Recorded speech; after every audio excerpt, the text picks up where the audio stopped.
This is the Backpass, a podcast for sports nerds by sports nerds.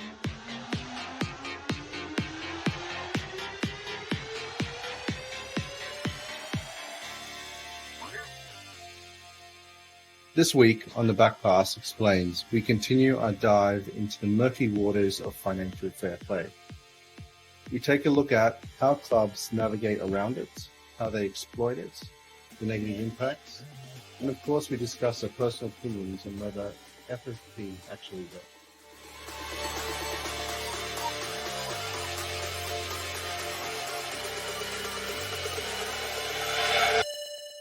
Welcome to the Backpass. This is the Backpass Explains, FFP Part 2. I am not your host, Ali Mulwala Shivank. However, I am joined by all three. Hello, hello. Very good, Kevin.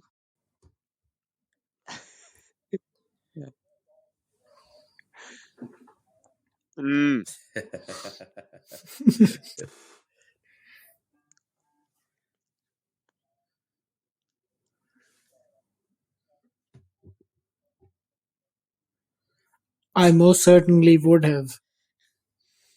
What do I get for the prize now? Did you miss out on the triple amortization? Ooh. I think the winning numbers that I missed out on were 1, 1, and 5.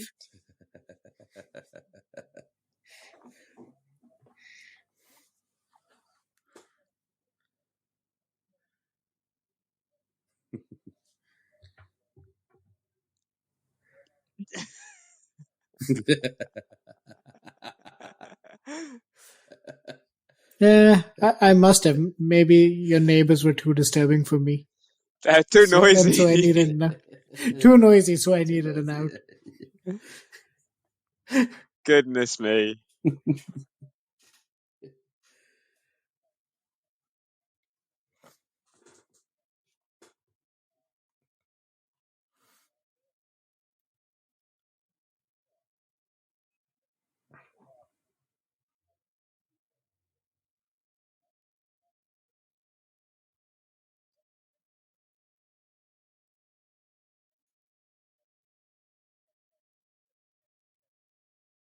I think you'd have to look at some of the similarities and some of the things that probably the unheralded clubs are doing, and you'd have to look at what Benfica are doing, what Ajax are doing. I don't think they're ever getting in trouble with FFP, no matter if they went out and they paid, whatever.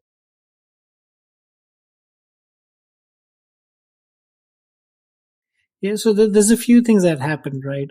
The trouble with being Ajax is that the odds of you winning the Champions League are very low. And as evident as things have become in the last couple of years, the easiest way to get to the top and win the Champions League is by ignoring these rules altogether or just making your own up. But, all of that aside, there's a few things that do happen. Like there's a few things that clubs do in order to navigate the murky waters of FFP. So the first one is you sign younger players that can be put on multiple contracts, as in you sign a 22-year-old who can give you at least 2 or 3 contracts. If you sign a 28-year-old, they've probably got one big contract in them that takes them up to 33, maybe 34, and then you can't sign them on. So younger players, even though they might come for a heftier price tag, but because of this factor, you can amortize them for longer, and they do have resale value as well. So if you buy a 21-year-old and 6 years later at 27, when he's at the peak of his career, gets snapped up for twice the money, guess what? Your books are fine. Is that Eden Hazard? Eden Hazard, exactly. Pre-FFP, Cristiano Ronaldo would have fallen into the same bracket. You sign an 18-year-old promising winger. At 23, Real Madrid snaps him up for 90. FFP, woohoo. The other one is academies. They are absolutely free to have under FFP regulations. It doesn't matter how much money you spend on them. You're basically producing talent for free. And even if the players don't make it to the first team, if you sell a couple of players every year for 20 million, 30 million or whatever. That's basically free money coming in. So that's another thing that clubs do. The third thing, which Chelsea, Real Madrid, Man City got a bit of flack for doing in recent years, is basically having a loan army. So you buy lots of young players from around the world for basically pocket change, like 5 million, 6 million, and you loan them off to other clubs. You only need two or three of them to actually make it to the first team, and the others, if you sell them off, you've made good money. There's something in it for the player as well, because the player now has a platform to showcase their talent rather than, struggling in, South America or somewhere. You've brought them to Europe. You've given them a platform. You've given them bigger clubs who may not have necessarily invested 5 million in them, but getting them on loan works for them. So these are some of the proper ways of doing it. Then there's a couple of shady ways of doing it. And the most notorious one in this is Bayern Munich. If you ever wonder how Bayern Munich signs players for free, well, there are reports that what they do is they basically convince players, and Robert Lewandowski was one of them about 10, maybe 11 years ago, where Bayern basically asked Lewandowski to run down his contract with Dortmund.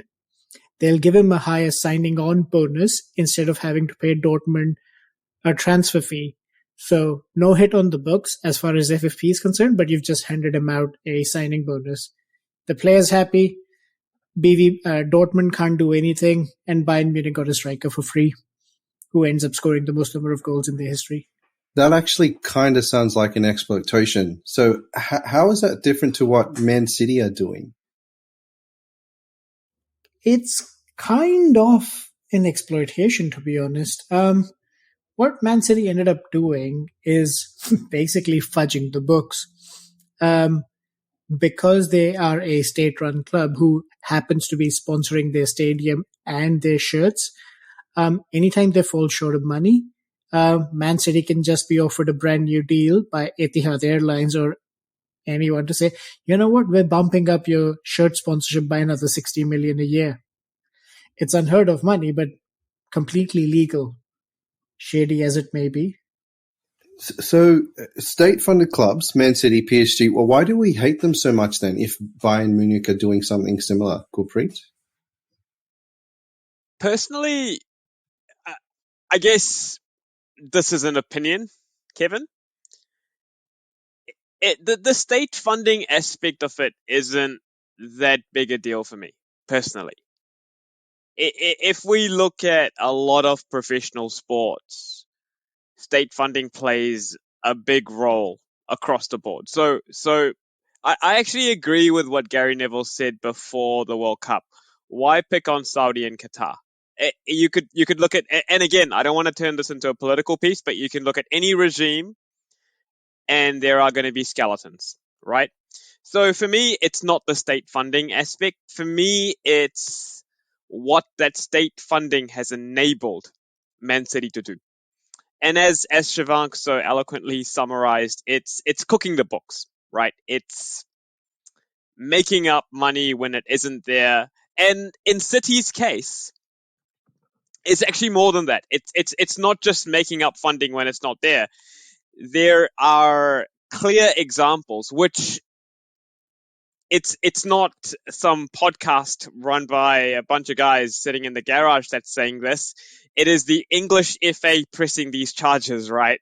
The same English FA that were congratulating Man City on their treble. They're saying Man City have underreported wages and agents' fees, and they've also done really shady things with third-party ownership, right? So this is where a player is partially owned by a third party, right? There's all sorts of dodgy stuff going on there.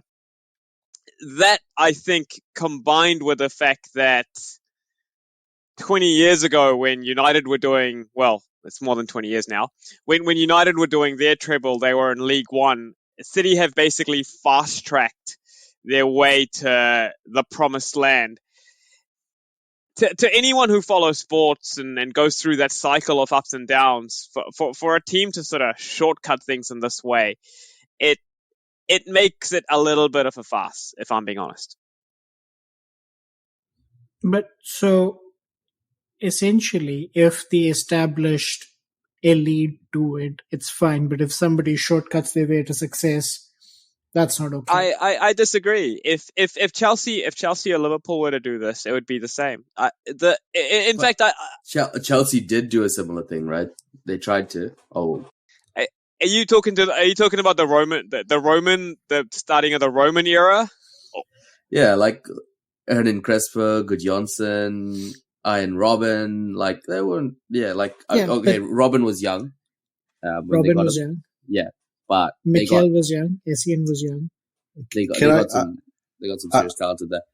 I'm going to jump to Shivank's defense a little bit here, as a Chelsea supporter, which gives me a bit of aftertaste as I'm saying this out loud. But yeah, Kevin, it's okay. You're only defending a mid-table club. It's all right. We'll let it go. Mid-table club with more recent Champions League wins than you have appearances. Yep. Is this? Oh, wow. Okay. Is this a reaction to how clubs are trying to exploit FFP? Like, is what Chelsea doing kind of like saying, well, this is what the world that we live in. For us to win, we have to do it this way. And therefore, kind of like the Man City justification as well. Like, if you want to compete with PSG, then you have to do it the PSG way. This is the only way that you can get to that treble. I don't think you can do it the Man United way anymore. Like how Fergie did it. So look, Ali's right.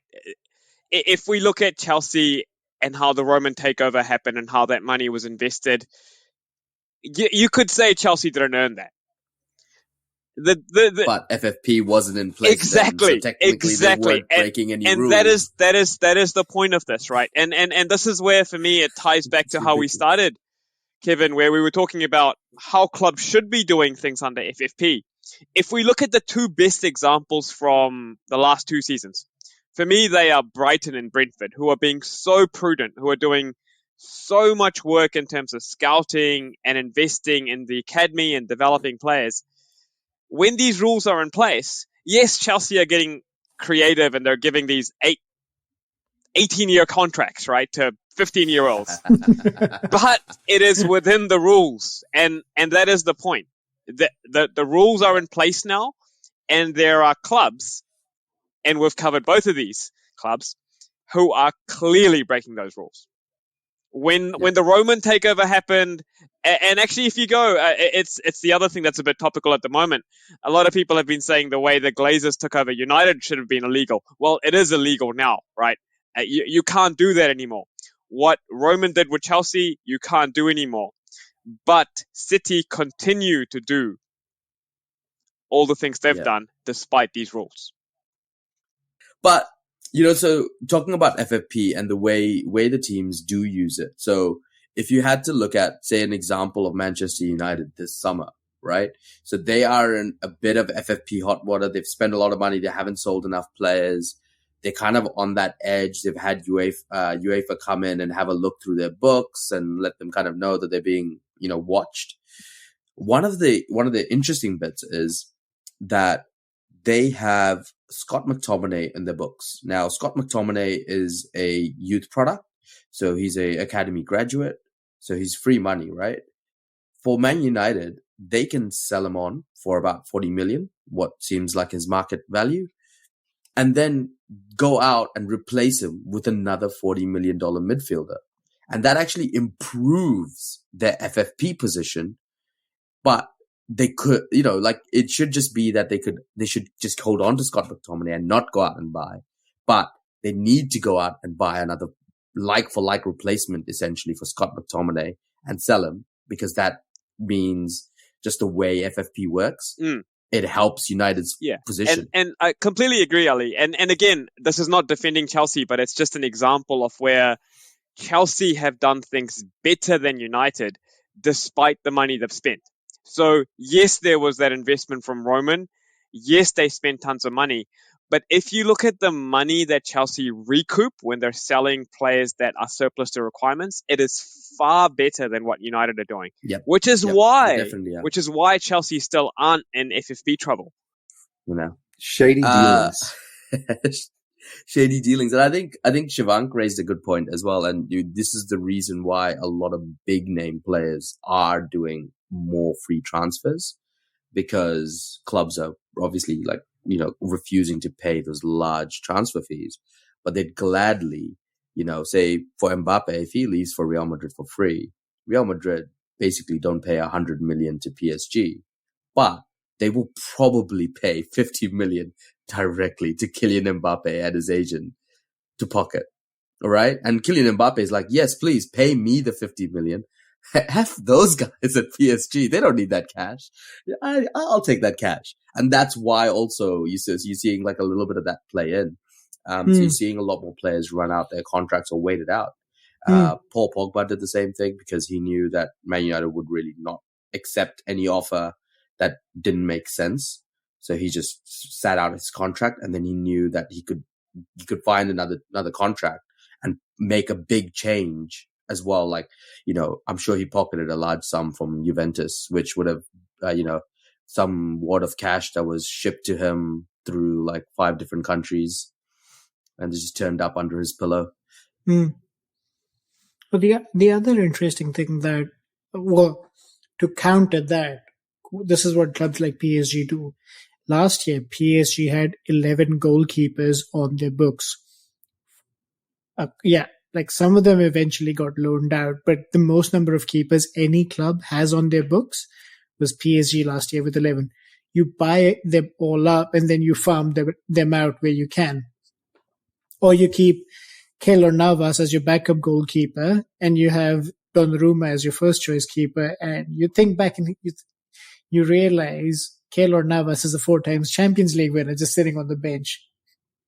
Yeah, that's essentially why I hate the outcomes that we're seeing right now so much, because what we're talking about is all these teams are going in it with this, we're going to buy everybody. We'll filter out the players who are not going to fit our system. We'll loan them out. We'll sell them. We'll generate money off of them. But what that essentially does is it limits the pool for high quality talent in the entire league.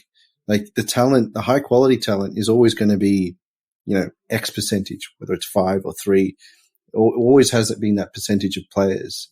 So there's a dearth of that kind of talent. It's rare. If you hoard all of those players, it means that it's not going to any other team. And essentially you have a competitive advantage. I don't think that allows for good competition. And I think this is partly what UEFA is afraid of, because if you have a lot of the state-funded teams in the EPL, then you're probably going to get EPL teams winning all of the European Cup competitions. And that just ruins it for every other country, every other league. Yeah, I think part of that fear out of FFP also is that a lot of the revenue streams are going to get pulled out of the other European leagues and end up in England. Yep. Because the clubs there are getting richer and richer and richer. I mean, who was it? I think there was, Chelsea outspent everyone in Europe, all like combined. But I think there was one of the smaller clubs. Can't think off the top of my head, but that one of the mid-table clubs or the clubs at the lower end of the EPL table outspent the big giants combined in the summer window, in the winter transfer window. So wasn't that Nottingham Forest? It might have been Nottingham. You said one of the lower bottom end clubs. I thought you were talking about Spurs. Yeah. No. They still finished above Chelsea. Oh. So. Hey, as far as I care, their trophy count is still 0. No, you're right. You're right though, Ali. And I guess this is one of the Kevin. I guess what you're after is something that I feel is just not going to be possible in European football. You're never going to have this perfectly balanced league with beautifully level rosters and a salary cap. European football just doesn't work like that. I think you will always see a hierarchy. The hierarchies will change, but there will always be a hierarchy. And I guess one of you could call it a shortcoming of FFP is it's always going to favor those traditional heavyweights that have existing revenue streams, right? So yeah, well, or the ones who are generating new revenue streams, right? But that brings in another interesting point that I want to discuss. How valuable do you feel the Spanish model is for combating FFP? Now, the Spanish FA operates very differently to the rest of Europe when it comes to FFP, and that's why Barcelona have been in so much trouble. So the way Spanish law works is, unlike European laws, unlike European FFP or English FFP, where you submit your books at the end of the season and then anything that happens is retrospective, the Spanish FA does it the other way around. So before the season starts, you submit your projected wage bill and your projected income streams from ticket sales, or whatever. You basically give a projection, and then they have a team of accountants that goes through them and determines a number that says, okay, given these are the players you have on your books, these are your income streams. Like, everyone knows Barcelona, they won La Liga, so they are in the Champions League, they guaranteed a certain amount of money. Broadcast deals already in place, so they're guaranteed a certain amount of money. So they already know approximately how much money they'll make. They know what their wage bill is. And based on that the Spanish FA says you can only spend X euros this year in order to be compliant. Spain's problem is a bit different because every club negotiates its own broadcasting deals. You've got clubs with very different with a very different degree of income stream. So Real Madrid and Barcelona earn far more than the other clubs combined.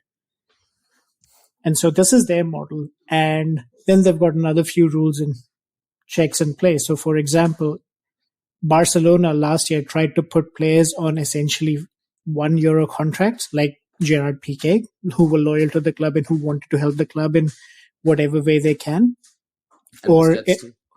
And Busquets too. Or in Messi's case, they said, we'd give you this salary over 2 years, but we'd pay it out in 5. But La Liga said no, because they've got this concept of fair market value, wherein if you renegotiate somebody's contract, you can't offer them less than half of what they earn right now. And so it's a lot stricter. You can't register a player unless you submit all the financials transparently, and then you go about your business. So how do we collectively feel about that as a way to counter the problems with FFP right now?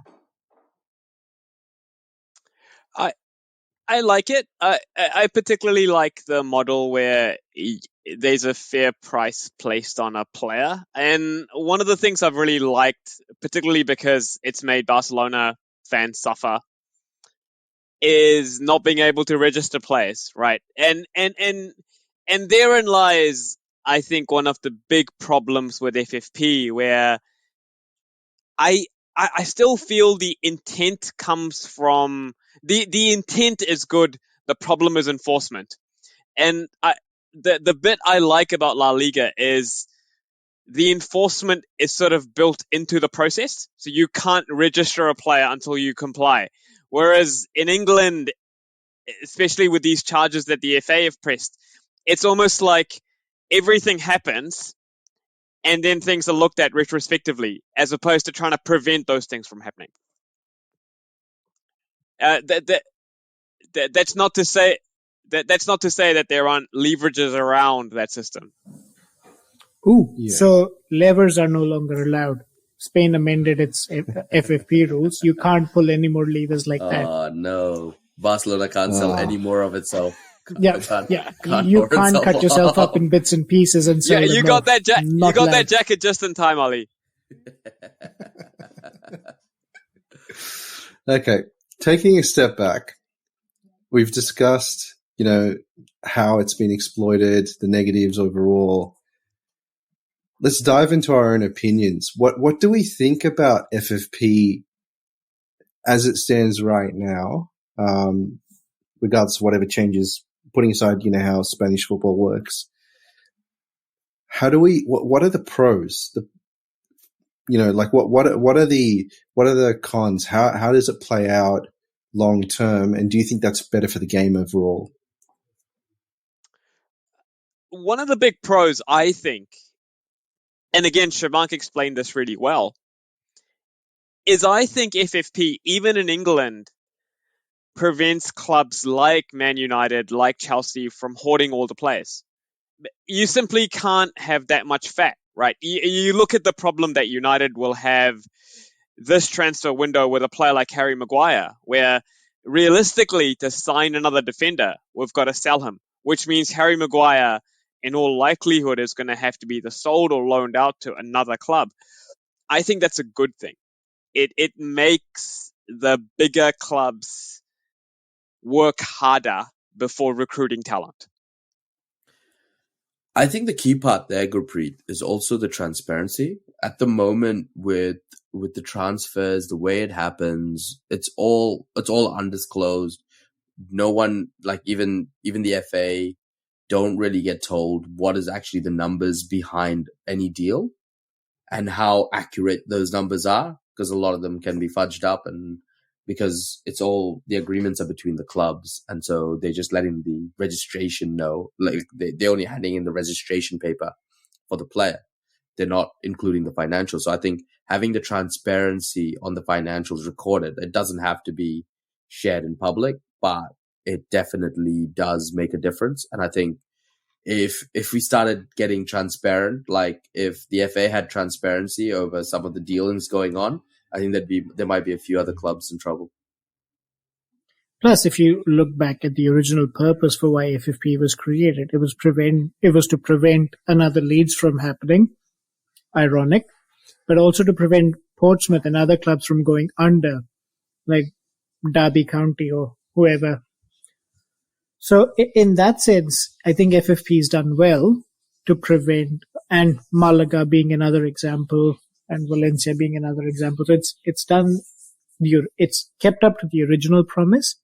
However, when you apply it across the bigger clubs, it starts to crumble because they just find clever ways around it, or completely choose to neglect it. Yeah, and it's also like down to punishment as well. Like, I think if you're trying to discuss like how do you seriously punish one of these clubs? Like, how does the FA seriously punish Man City? Like, if they strip the titles off, like no one, it's like, so no one won the league for those years. No one won those cups for those years. It's kind of an empty feeling to say, oh, we'll hand it to this other team and they'll have it recorded as part of their history. But really, the fans, the players didn't get any of that experience at all, other than, yay, we just put like a little asterisk and we kind of scribble in a year into the trophy. You get two things as well with it. So if you follow the Olympics, I think in 2018 or the London Olympics, there were a few, I can't remember whether they were Belarusian or Russian shot put throwers who won gold, but they failed the doping test, and so their medals were stripped off. Now Valerie Adams got gold because of that, but up on the podium she was in second, and nobody remembers her getting that gold because guess what? The memory etched in everybody's brain is her standing second.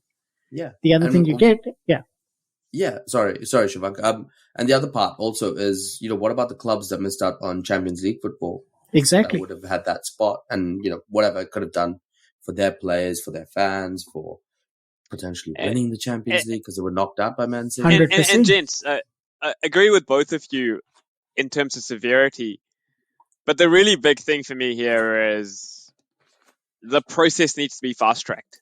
You look at Man City sitting with these 115 charges or whatever the hell they are, right? The judgment needs to come through quickly, because and again, another really famous example of this where the entire legitimacy of a sport is called into question is Lance Armstrong, right? All those titles that he won, right? As a fan, you get up in the morning and you watch the Tour de France, and it almost feels like there's an entire decade that's been wiped out because of this cheat. That's really the way, and I'm not just talking about United and Chelsea and Liverpool fans here, but there's a lot of neutrals that feel this way as well, that the legitimacy of the league is being called into question. And a lot of that to me is down to the FA and UEFA ensuring that they're able to, and look, this is a product that makes billions, right? Both of you talked about the TV rights and how influential the TV rights are to the income streams. You have a multi-billion-dollar product here. Its legitimacy is being called into question because of open floundering of the rules. Make a decision quickly, for God's sake. Yeah. And the other part also is how do UEFA, and UEFA probably more likely they don't care, but how does the Premier League and the FA feel about, basically handcuffing one of the greatest Premier League teams or greatest teams in the world right now and kind of handicapping them? How does it feel about taking that brand away from the world? Because that obviously right now, that Man City, the football they're playing, the greatest club team in the world, blah, blah, blah, that is adding to the Premier League's TV revenue, adding to their being more attractive than Barcelona, than Spain, than the Spanish, than the German, than the French football. No, I think it's competing priorities, right? Like if it's happening in the Spanish league, then the FA and the EPL would be, and it affected UCL, so Champions League. Then I think that'd be more up in arms. But with Man City, it's kind of like this is promoting EPL. It's only good for the EPL that there's Man City winning the treble, right? Because it doesn't happen very often.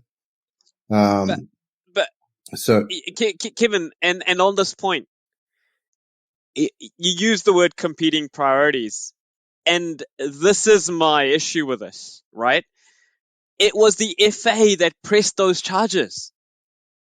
Those 115 charges were pressed by the FA. It wasn't a rival club. It wasn't journalists. It wasn't guys running a podcast.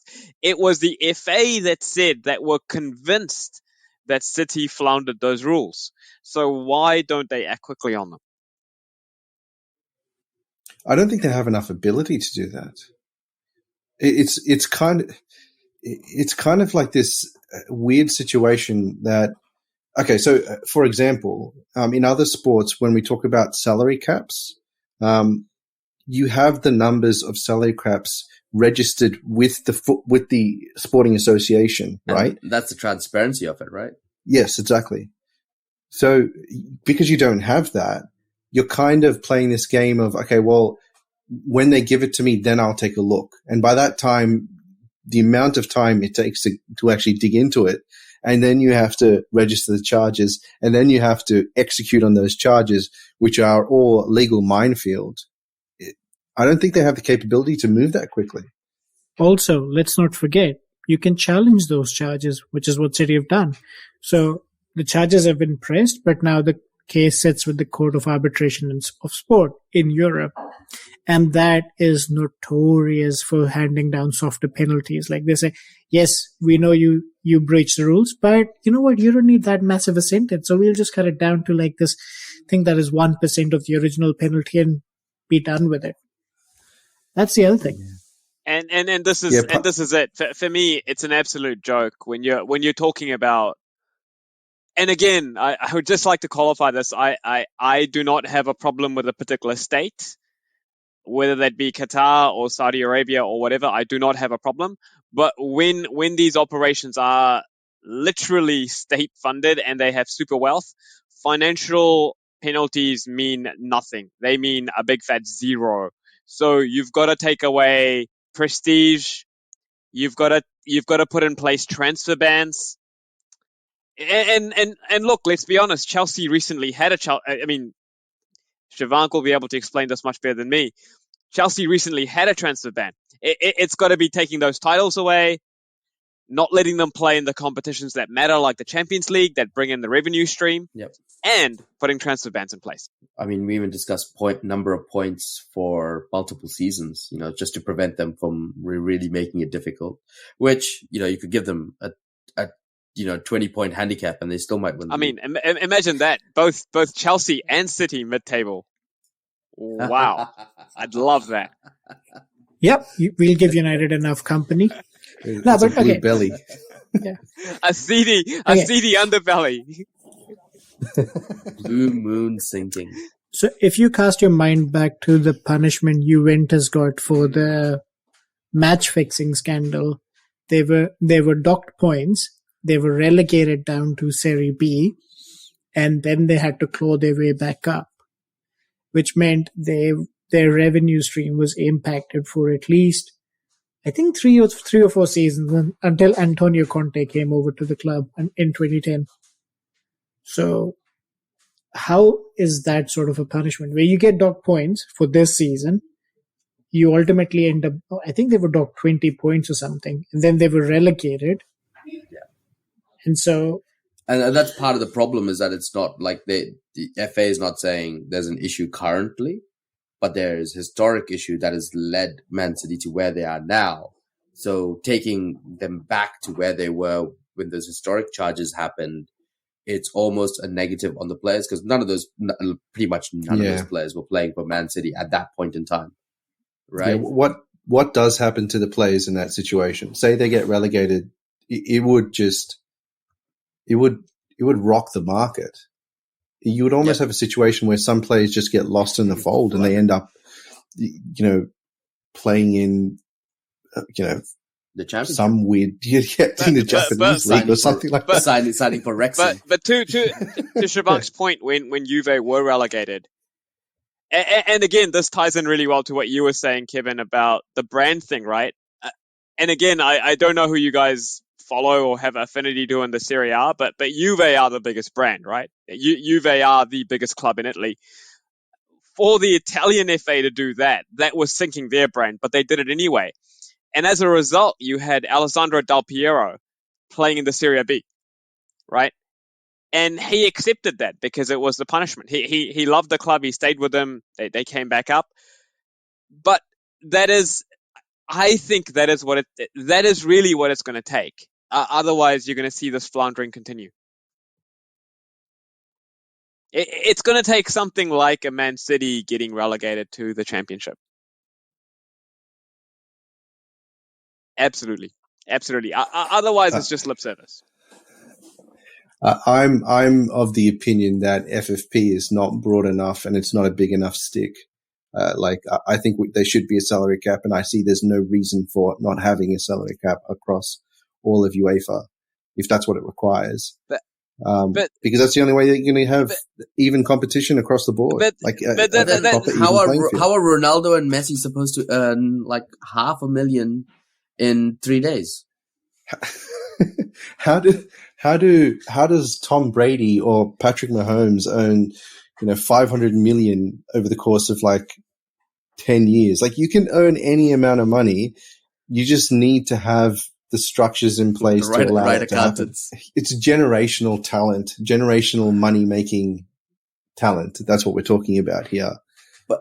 But also, that would also limit, say, a salary cap would limit the talent hoarding situation as well. Because if you say Man City were only allowed to register 30 players for their Premier League season, and that's all those players had to be paid this much amount in total. Suddenly, you'd find that by the time they got to 2022, they're going, crap, we're going to have to just fill it with youngsters. We can't register some of the other players that we would love to have because we're not going to be able to fit under the salary cap. And suddenly all those other players are either just playing cup competitions or Champions League and not Premier League. And then they'll be like, I'm out of here. Ali, I dare say they'll find a way around it. Well, there are rules just so that we before we jump into the huge, negatives there or talk about it in that sense. There are ways to promote generation of new talent. player development, things like that, that should go on as protected within that salary cap. Otherwise, you have the same sort of situation with the NRL, right? That's not what you want. Developing players and they disappear off. And then 90% of the players in the competition will end up being from Penrith, which is what it looks like at this point in time.